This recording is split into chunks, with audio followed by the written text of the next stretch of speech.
शुरू कीजिए दीदी।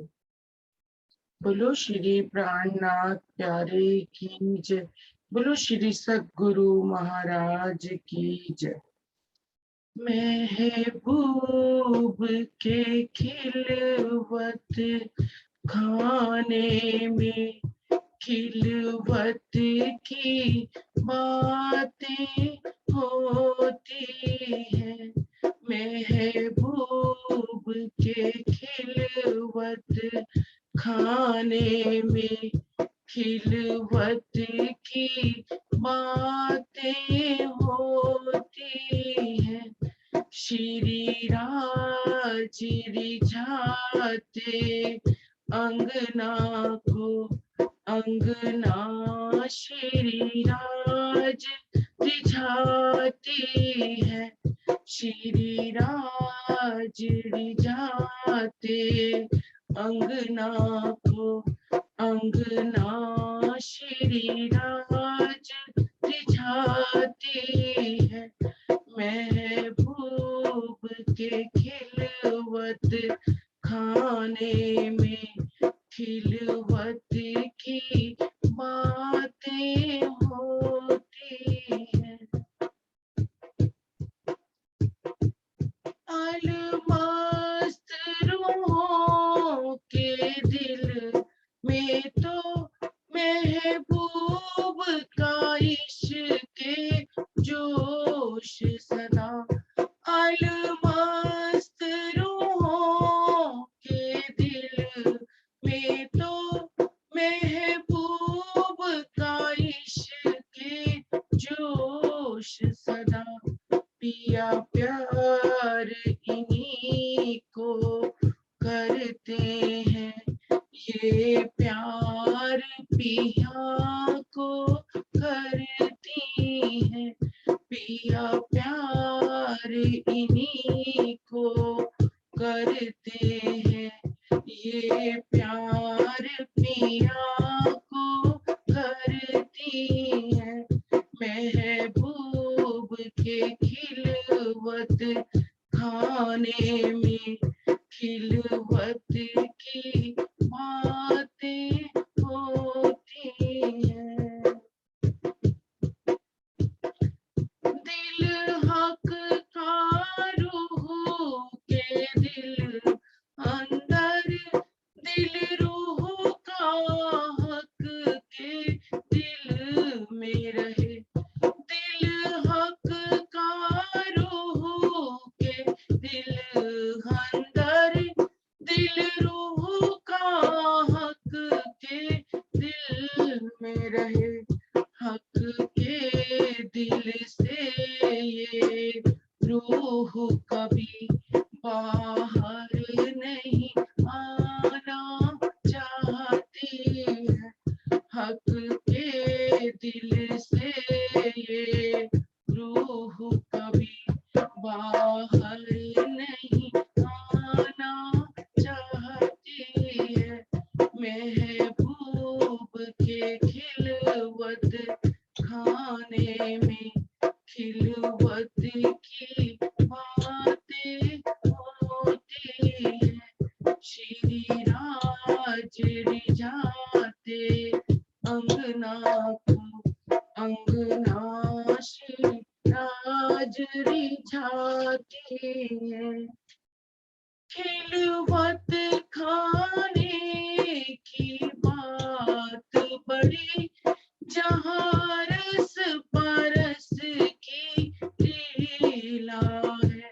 खिलवत खाने की बात बड़ी, जहाँ रस परस की लीला है। हक के सुख सागर में रूहें अखंड झील ना करती हैं। हक के सुख सागर में रूहें अखंड झील ना करती हैं। श्री राज रिझाते अंगना को अंगना श्री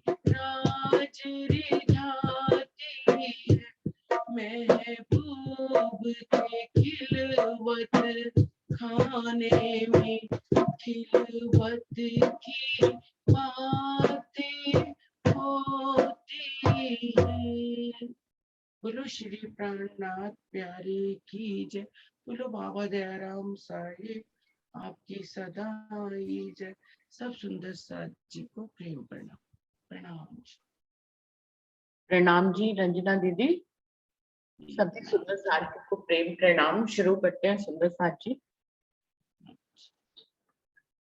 प्रथम लागू दुई चरण को धनी न छुड़ाइयो खीन लाख तली लालेड़िया मेरे जीव के ही जीवन इन पाँव तले पड़ी रहूं। धनी नजर खोलो बातून पलना वालों निरखु नेत्रे मेरे जीव के ही जीवन मेरे जीव के ही जीवन। चर्चा प्रारंभ होत है सुनो साथ चित दे भजो राज क्षमा श्री प्राणनाथ सखी जीवन हमारोए। श्री महामती कहे साथ जी भया चर्चा का वखत अब तुम सुनियो चित दे लाल आगे आए बैठे इन तखत लाल आगे आए बैठे इन तखत। बोलिए श्री प्राणनाथ प्यारे की जय। बोलिए श्री सद्गुरु महाराज की जय।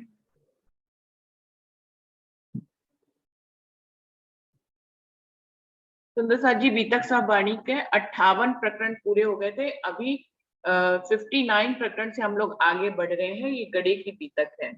श्री महामती कहे साथ जी एक गड़े की बीतक कछुक पीछे रही है सो कहूं हुकुम हक। गड़े की मजल में आया याद रामनगर तिनकी मजल कह तो सुनियो साथ खबर। लालदास जी कह रहे हैं पहुंच तो गड़े में गए हैं लेकिन गड़े में कुछ रामनगर के प्रसंग याद आ रहे हैं तो उनके बारे में मैं कहता हूं, आप सब खबरदार होकर सुनिएगा। सूरत सिंह ईमान ले आइया देख के दीदार सक मन में ना रही देखा धनी निर्धार। सूरत सिंह शिवजी साहिब जी का दीदार करते हैं, उनके मन में कोई भी संशय नहीं रहता है उनकी चर्चा सुन के, और वो ईमान ले आते हैं और उनको धाम का धनी अपना मान लेते हैं। सुनिया तारतम मिन्ने देखी हक सूरत ए बात में किनको कहूं कौन लियावे पड़ती। जब सूरत सिंह तारतम ग्रहण कर लेते हैं, शिवजी साहिब जी को अपना स्वामी समझ ले, अपना हक समझ लेते हैं, अपने धनी समझ लेते हैं, उनके मन में कोई संशय तो रहता नहीं है, लेकिन उनके मन में ये रहता है कि मैं ये बात किसको कहूं, कौन लियावे प्रतीत, कौन। इतनी उनके मन में उथल पुथल हो जाती है कि मैंने अक्षरातीत पूर्ण पारब्रह्म को इस दुनिया में देख लिया, ये कितनी बड़ी बात हो गई। अब इतनी बड़ी बात, हम लोग तो छोटी छोटी बात सबको बताते हैं, तो सूरत सिंह जी के मन में आता है कि मैं ये बात, इतनी बड़ी बात जो मैंने महसूस करी है, जो मैंने देखी है, मैं किसको बताऊं। गया दीवान देवकरण पे एक सुनी मैं बात तुम्हारे आगे कहतू मैं देखी हकदार। दीवान देवकरण जी जो महाराजा छत्रसाल जी के भतीजे हैं, उनके पास जाते हैं, उनको बताते हैं कि एक मैंने बात देखी है, तुम्हारे आगे कहतू देखी हकदार। मैंने तो अक्षरातीत पूर्ण पारब्रह्म के मोमिनों को इस दुनिया में देखा है, मैं ये बात तुमको कह रहा हूं। चलो मेरे साथ तुम मैं कराऊं दीदार केतकी पर रहे तो देखो धनी निर्धार। आप मेरे साथ चलो, मैं आपको उनका दीदार कराता हूँ। केतकी नदी पर वो वहां पर रह रहे हैं।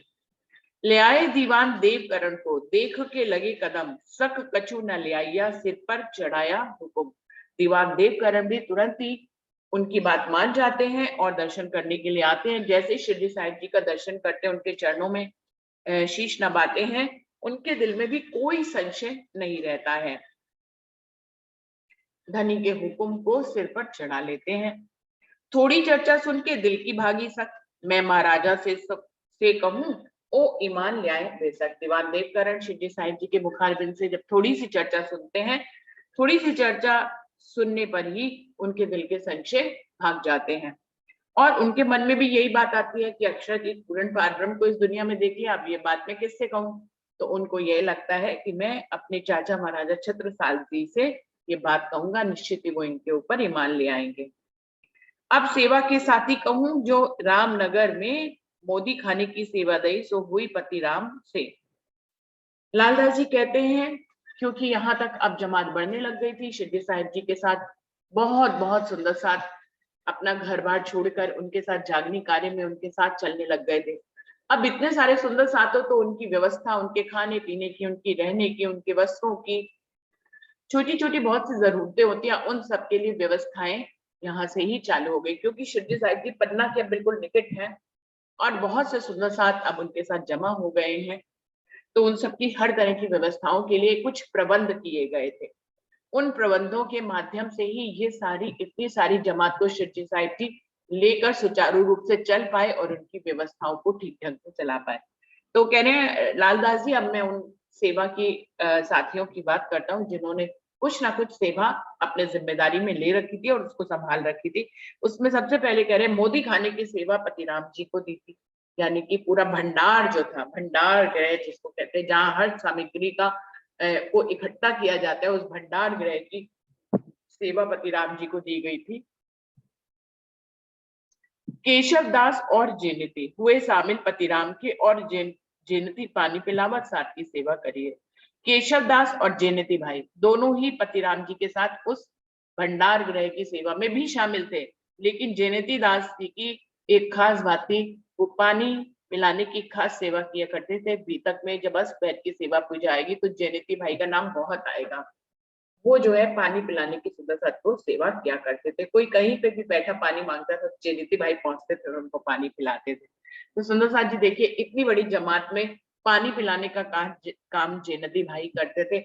हम लोग अगर अपने आप को देखें तो कभी हम लोग अपने बेड पे आराम कर रहे होते हैं, घर का कोई सदस्य पानी मांगता है तो उठने में कितना आलस आता है हमें, या और खासकर सर्दियों में जब आप रजाई में बैठे हो और कोई आपसे पानी मांगे घर का सदस्य, तो बड़ा दिल में वो होता है कि भैया आप रजाई छोड़ के उठ के पानी लाने के लिए जाना पड़ेगा। जैनती भाई पूरे सुंदर साथ को पानी पिलाने की सेवा किया करते थे।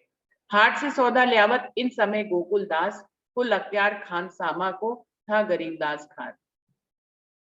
बाजार से भी सामान लाना पड़ता था, कभी साग सब्जी, कभी मसाले, कभी कुछ, और गर्मियों के लिए जो है खस लाना पड़ता था, ठंडा करने का प्रबंध करना पड़ता था।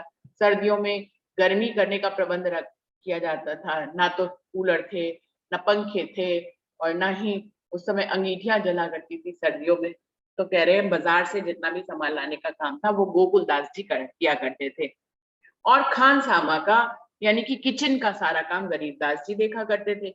रसोई में खेमदास और गंगाराम और संतदास गोवर्धन पीछे सूरजमल किया काम, और भोजन बनाने के काम में भी देखिए पुरुष शुद्ध साथ है।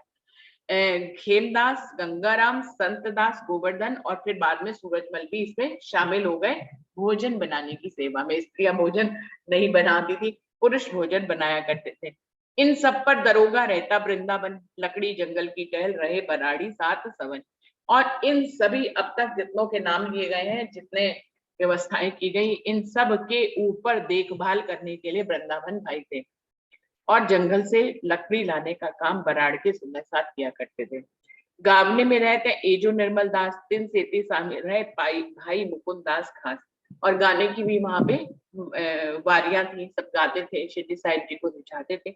उस गाने की सेवा में भी निर्मल दास रहा करते थे और मुकुंद दास जी भी इसमें शामिल रहा करते थे।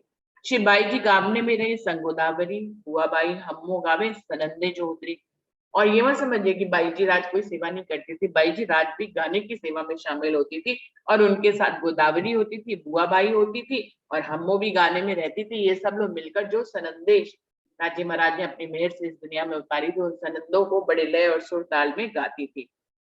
और चौकी दो जिनस की एक गावे वारी अपने निर्मल दास नित्याने रिझावे राज सब में। और ये गाने की दो तरह की मंडलियां थी। बाईजूराज अपनी मंडली के साथ गाती थी, निर्मल दास जी भी इस सेवा में कभी शामिल रहते थे और शिरडी साहिब जी को रिझाते थे गा के। और आरती में रहते हैं लाल मुकुंद दास, उत्तम दास, पखवाज में सब सिरे निर्मल दास। और शिरडी साहिब जी की शाम को संध्या आरती की जाती थी। संध्या आरती में लाल दास जी और मुकुंद दास जी खास तौर पे शामिल होते थे। और जो उत्तम दास जी थे वो पखवाज बजाते थे, वो एक तरह का वाद्य यंत्र होता है, कुछ ढोलक से मिलता जुलता सा होता है, वो उसको बजाते थे। रिझावे राज सब में निर्मल दास नित्याने, सॉरी, उत्तम दास पखवाज में सब सिरे निर्मल दास, और निर्मल दास जी तो हर सेवा में ही शामिल हो जाते थे। और बनमाली दास शामिल रहे आरती में तैयार, सेवा अपनी मीने नए नए करे विचार। और बनमाली दास जी जो वो आरती में सदैव सेवा के लिए तत्पर रहते थे और बहुत दिल से सेवा करते थे, अपने मन में नए नए विचारों से श्री जी साहिब जी के लिए कुछ ना कुछ करते थे, और इस प्रकार से वो उनकी आरती में शामिल होते थे। खिमाई दास ताल बजावत कन्नड़ गावने में कल्याण कला जमावत इस सेवे आरती समय। और जो खिमाई दास जी थे वो ताली बजाने का काम करते थे, ताली बजाने का भी एक खास सेवा है। कन्नड़ भाई गाते थे और कल्याण भाई जो है वो अपनी कला से रंग जमा देते थे, तो उनकी गाने की कलाएं थी, वो उसमें अपनी नई नई कला से सुर ताल को दिखाकर श्री साहिब जी को प्रसन्न किया करते थे। और साथ सब ठारा रहे छबील दास बजावे शंख, आरती संजा समय होते करे मगन होए निसंग। छबील दास जी जो है वो शंख बजाने की सेवा करते थे और बाकी सारी सुंदर साथ आरती में शामिल रहते थे, भले चाहे वो कोई सेवा करे या ना करे, लेकिन आरती में उपस्थित रहते थे। संध्या के समय आरती हुआ करती थी, सब लोग निशंक और मगन होकर श्री साहिब जी की आरती बड़े प्रेम से और बड़े धूमधाम से गाते थे। 11 उच्छक कौशल्या के पधराए घरों राज, सेवा करी भली भासो पूरे मनोरथ काज। अब एक कौशल्या बाई है, वो श्री जी साहिब जी को अपने घर में 11 बार भोजन कराती है। श्री जी साहिब जी की सेवा बहुत ही उत्तम ढंग से करती है और श्री जी साहिब जी उनके मन की सभी इच्छाओं को पूरा कर देते हैं। दोई उच्छक तिवारी उदय घरों पधराए अपने, एक भतीजा घासी जान गुरु बैरागी बने। और तिमाही उदय तिवारी सुंदर साथ जी ने 2 बार श्री जी साहिब जी को भोजन के लिए, रसोई के लिए अपने घर में बुलाया। उनका एक भतीजा जिसका नाम घासी है, वो श्री जी साहिब जी को जाहिरी वैरागी गुरु मानकर उनको गुरु धारण कर लेता है। रामजनी भगवती तिनकी महतारी ने उच्छप कर पतराए जानपने अपने। रामजनी और भगवती और उनकी माता जी ने भी श्री जी साहिब जी को अपने घर में भोजन के लिए बुलाया था। मकरंद ने उच्छप किया तनमन धन सौंपे, कदमों लाख ठाड़ा रे कछु रखा ना पीछे। और जो मकरंद भाई हैं वो भी श्री जी साहिब जी को अपने घर में बुलाते हैं भोजन के लिए, अपना तन मन धन उनको सौंप देते हैं, उनके कदमों में गुलाम बनकर खड़े हो जाते हैं और अपनी फ्यूचर के लिए भी कुछ भी व्यवस्था वो नहीं करते हैं। अमरा दत्ता दगड़ा आए बराड़ से, किया उत्सव उमंग सो सन्मुख के साथ में। अमरा दत्ता और दगड़ा ये तीनों बराड़ के सुंदर साथ हैं। ये तीनों दगड़ा भाई, अमरा भाई और दत्ता भाई, ये तीनों बराड़ के सुंदर साथ हैं और ये भी श्री जी साहिब जी को भोजन कराते हैं अपने घर में। देवी काका जयंती इन किया उत्सवे, श्री राज पधराए इन घरों संग लिए सेवे। जयंती काका भी अपने घर में श्री जी साहिब जी को भोजन के लिए बुलाते हैं, अपने घर में श्री जी साहिब जी को बड़े प्रेम से पधराते हैं और उनकी सेवा स्वयं करते हैं। हीरामन बड़ई ने करी उच्छव रसोई, श्री राज साथ को बुलाई सेवा इनसे फली गई। हीरामन बड़ई भी एक सुंदर साथ है, वो भी उच्छव करते हैं, वो भी रसोई के लिए श्री जी साहिब जी को बुलाते हैं। श्री जी साहिब जी बड़े प्रेम से उनकी सेवा को स्वीकार करते हैं और वो अच्छी तरह से श्री जी साहिब जी की सेवा करते हैं। 7वीं मजल आए गड़े, 1 मास 13 दिन, हुक्म हुआ श्री राज को जाओ सुल्तान पे मोमिन। रामनगर से 60 मंजिलों को पार करके गड़े में पहुंचते हैं। यहाँ पर 1 महीना 13 दिन श्री जी साहिब जी रुकते हैं और यहीं पे श्री जी साहिब जी को इल्हाम होता है, अंदर से हुक्म होता है कि मोमिनों को सुल्तान के पास भेजा जाए। कहीं पे भी चैन से नहीं बैठे, बराबर संदेश देने की कोशिश श्री जी साहिब जी और उनके मोमिन करते ही रहते हैं। गड़े में आए मिली बाई धर्मा डोकरी, ईमान ले आई सुनते कछु शक न इन करी।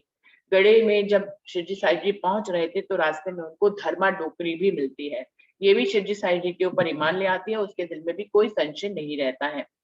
अनंत राम आया और आया घनश्याम, हर बाई संग इनके और सदानंद स्थाम। अनंत राम, घनश्याम और हरबाई इनके साथ और सदानंद भी श्री जी साहिब जी के चरणों में आ जाते हैं। गंगा राम उज्जैन का और बासु केसर, उदयती खिमोती दयाली मोहन धनवाई इन पर। सुंदर साथ के नाम ले रहे हैं जो उज्जैन के हैं, गंगा राम, बासु केसर, उदयती खिमोती दयाती मोहन भाई धनवाई, ये सब श्री जी साहिब जी के चरणों में आ जाते हैं। फकीरा बेनी बहन थी कर मेती परवान, मानिक और पूर्व बहू और लक्ष्मी आई जान। अब ये महिला सुंदर साथ का नाम बता रहे हैं इस चौपाई में। बेनी बहन, करमेती, परवान और मानिक बहन, पूर बहू और लक्ष्मी, ये भी श्री साहिब जी के चरणों में आ जाते हैं। और गोवर्धन और भट्ट मुकुंद जी, देवीदास हरखो गढ़ा में आए रू कदमों दी। गोवर्धन भाई, मुकुंद भाई, मुकुंद भट्ट जी भाई, देवीदास जी, गड़े हरखो बहन, ये सब जो है गढ़ा में श्री साहिब जी के चरणों में आ जाते हैं। बिंदा बिहारी संत दास वैश्य दुर्जन सिंह ने खांडे राम रूह सिंह कीरत सिंह कदमों पहुंचे। बिंदा बिहारी दास, संत दास, दुर्जन सिंह, खांडे राय, रूप सिंह, कीरत सिंह भी श्री साहिब जी के कदमों में आ जाते हैं। दरसा, धर्मोल रतन और कुशल सिंह मधुकर, मायाराम वैश्य मुआका, लाल सिंह भदौरिया योकर। दरसा बहन, धर्मोल रतन और कुशल सिंह मधुकर, मैयाराम वैद्य, लाल सिंह भदौरिया, ये सब भी श्री साहिब जी के चरणों में आ जाते हैं। इन समय लालदास को हुआ हजूर का हुक्म, जाए कहो सुल्तान को फिर पैगाम ऊपर तुम। यहाँ पर श्री साहिब जी लालदास जी को ये हुक्म देते हैं कि अब तुम फिर से औरंगजेब के पास जाओ, उससे मुलाकात करो और उसको कयामत और इमाम मेहदी के आने का संदेश दो और उसको बताओ कि आप पहले भी उनके पास आए थे। पूस सुद पास को बिरजू दई खबर, रामनगर राजा ने अस्थल खोलियो भली पर। पूस का महीना था, शुक्ल पक्ष की 5वीं को बिरजू भाई आकर श्री साहिब जी को ये बात बताते हैं कि रामनगर में जो हमारा रहने का स्थान था, रामनगर के राजा ने उस स्थान को तोड़ दिया। रामनगर के राजा खुद तो पहचान कभी कर नहीं पाए, उनके राज्य में मुस्लिम सैनिकों ने उनके ऊपर ईमान ले आए, लेकिन रामनगर के राजा खुद ईमान ला नहीं पाए। और श्री साहिब जी जहां रहे इतने दिन उनके राज्य में, उन्होंने उनका सम्मान भी नहीं किया बल्कि उस स्थान को भी तोड़वा दिया। तो जब रामनगर के राजा जो है वो उनका स्थान तोड़ देते हैं तो बिरजू भाई इसकी खबर उनको देते हैं। सुन कान दुख पाइया, हुआ गड़ा खराब, यो होती अस्तल को ताको रहे ना पकड़ो ताप। क्योंकि शिवजी साहिब जी को ये दुखपूर्ण घटना जो है गढ़े में मिली, वैसे गढ़ा भी रामनगर क्षेत्र के अंदर ही आता है। शिवजी साहिब को ये दुख भरी सूचना मिलती है तो गढ़ा जो है वो हमेशा के लिए खराब हो जाता है। गढ़ा में आज तक जो है धरती बंजर हो गई है, कुछ भी चीज वहां पर नहीं उगती है। क्यों जो खोदो स्थल को ताको रहे ना पकड़ो था, जिस प्रकार से उनके रहने के स्थान को खोद कर तोड़ दिया गया, बिल्कुल ऐसे ही गढ़ा भी जो है पूरी तरह से खराब हो गया। जब देवकरण विदा भय, तब पूछी श्री राज ने बात, तुम अपना ठौर छोड़ के और मुलक क्यों जाते। जब देवकरण श्री साहिब जी से अब चलने की आज्ञा मांगते हैं, तब श्री साहिब जी पूछते हैं कि हमें एक बात आप जरूर बताते चले जाइए कि आप पन्ना मध्य प्रदेश के रहने वाले हैं, महाराजा छत्रसाल जी के भतीजे, फिर अपना देश छोड़कर यहाँ क्यों रह रहे थे रामनगर में, क्या कारण था।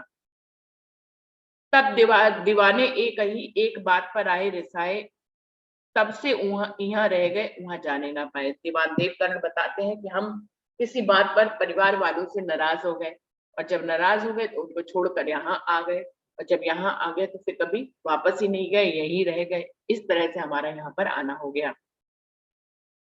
तब श्री राज ने कहा, तुम आए इनका ये वस्त्र लेके पहुंचावे महाराज। श्री साहिब जी कहते हैं कि अब मुझे समझ में आ रहा है कि खुद अक्षरातीत पूर्ण पारब्रह्म ने ये कारण बनाया कि उन्होंने आपको किसी तरह नाराज कर यहाँ भेजा। अब आप हमसे मिले हैं, हमारा संदेश लेके महाराजा छत्रसाल जी के पास जाइए। धनी ने अक्षरातीत पूर्ण पारब्रह्म ने आपको चुना है इस विशेष कार्य के लिए।